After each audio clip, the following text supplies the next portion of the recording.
तो students one by one हम एक एक बायोमोलिक्यूल की स्टडी करेंगे, ठीक है। सबसे पहले हम पढ़ेंगे कार्बोहाइड्रेट्स के बारे में। कार्बोहाइड्रेट्स, अब देखिए कार्बोहाइड्रेट्स जो है ना उनको कहते हैं सैकेराइड्स। कार्बोहाइड्रेट्स को ही कहा जाता है सैकेराइड्स। अब ये जो सैकेराइड्स है, ये जो वर्ड है सैकेराइड, ये आया है ग्रीक वर्ड से सैक्रॉन। ग्रीक वर्ड था एक सैक्रॉन, इससे आया है ये वर्ड सैकेराइड।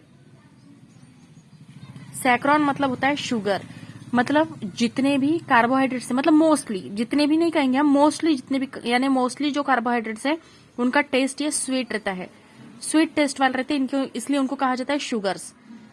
पर सारे के सारे कार्बोहाइड्रेट ही शुगर्स रहेंगे ऐसा नहीं है, कुछ नॉन शुगर भी रहते हैं, मतलब उनकी टेस्ट स्वीट नहीं रहती है, ठीक है। तो इनके बारे में हम अभी स्टडी करेंगे, कार्बोहाइड्रेट्स के बारे में। अब हम जो कार्बोहाइड्रेट पढ़ेंगे, पता है इसका प्राइमरी सोर्स क्या होता है कार्बोहाइड्रेट का? Plant. Primary source of carbohydrates are plant. Primary source of carbohydrate ये होते हैं प्लांट। अब इनमें हम किसका किसका स्टडी करेंगे? जैसे केन शुगर, इसके एग्जाम्पल अगर हम देखें तो केन शुगर, स्टार्च, ग्लूकोज, ये सारे क्या होते हैं? कार्बोहाइड्रेट्स। इनका टेस्ट जो होता है वो स्वीट रहता है। इनके अंदर जो ये रहते, ये ऑर्गेनिक कंपाउंड्स है जो कंसिस्ट करते हैं कार्बन, हाइड्रोजन एंड ऑक्सीजन।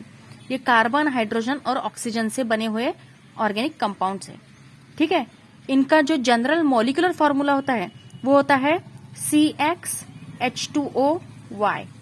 ये है जनरल फॉर्मूला ऑफ कार्बोहाइड्रेट।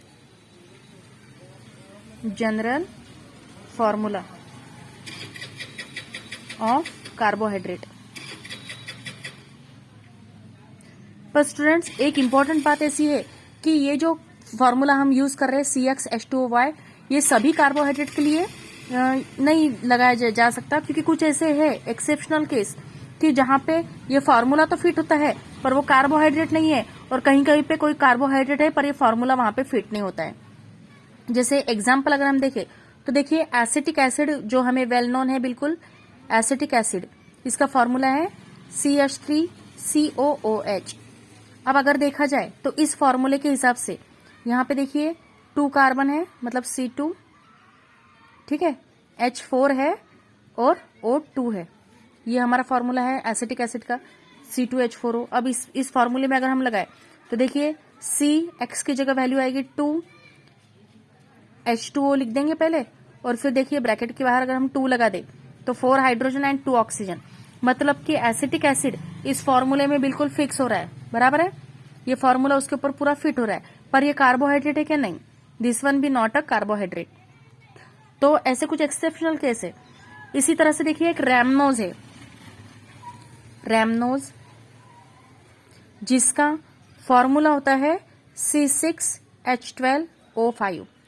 अब ये जो रैमनोज है ना वो है कार्बोहाइड्रेट, पर अगर हम इस फॉर्मूले में उसको बिठाने को जाए तो ये फॉर्मूले में वो बैठेगा नहीं, पर ये कार्बोहाइड्रेट है। तो कार्बोहाइड्रेट को हम, यानी ये कैसा है, जनरल फॉर्मूला है उसका, पर सभी के लिए लागू होगा ऐसा नहीं है। तो फिर लास्ट में हम कहेंगे कार्बोहाइड्रेट की जो डेफिनेशन है वो क्या बनेगी? कार्बोहाइड्रेट में बी डिफाइंड एज, अब डेफिनेशन देखिए इसकी कैसी है, ऑप्टिकली एक्टिव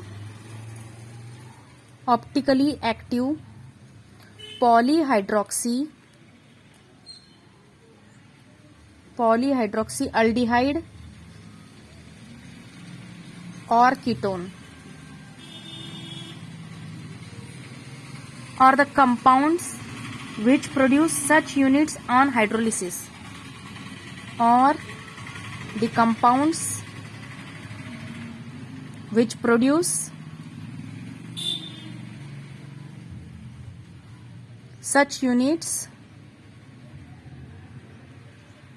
on hydrolysis, इनको कहेंगे हम कार्बोहाइड्रेट। कार्बोहाइड्रेट की ये डेफिनेशन हुई। कार्बोहाइड्रेट्स में भी डिफाइंड एज ऑप्टिकली एक्टिव। अब ऑप्टिकली एक्टिव मतलब क्या?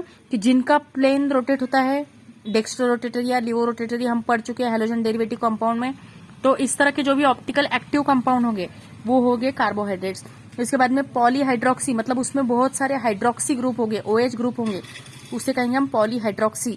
और उसी के साथ कौन सा फंक्शनल ग्रुप होना चाहिए, अल्डिहाइड या फिर कीटोन, इनमें से कोई भी एक उसमें फंक्शनल ग्रुप प्रेजेंट होना चाहिए, तो उनको हम कहेंगे कार्बोहाइड्रेट। ठीक है।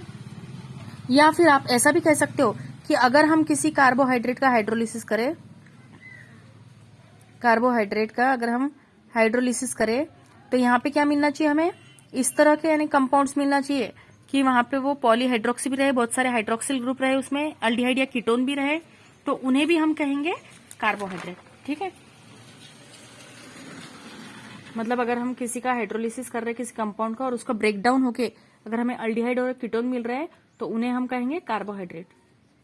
तो किस तरह के कंपाउंड रहेंगे कार्बोहाइड्रेट, ग्लूकोज, फ्रुक्टोज, इरिथ्रोज, राइबोज। ठीक है, ये सारे क्या हुए कार्बोहाइड्रेट। ग्लिसराल्डिहाइड वगैरह ये जो यानी इनमें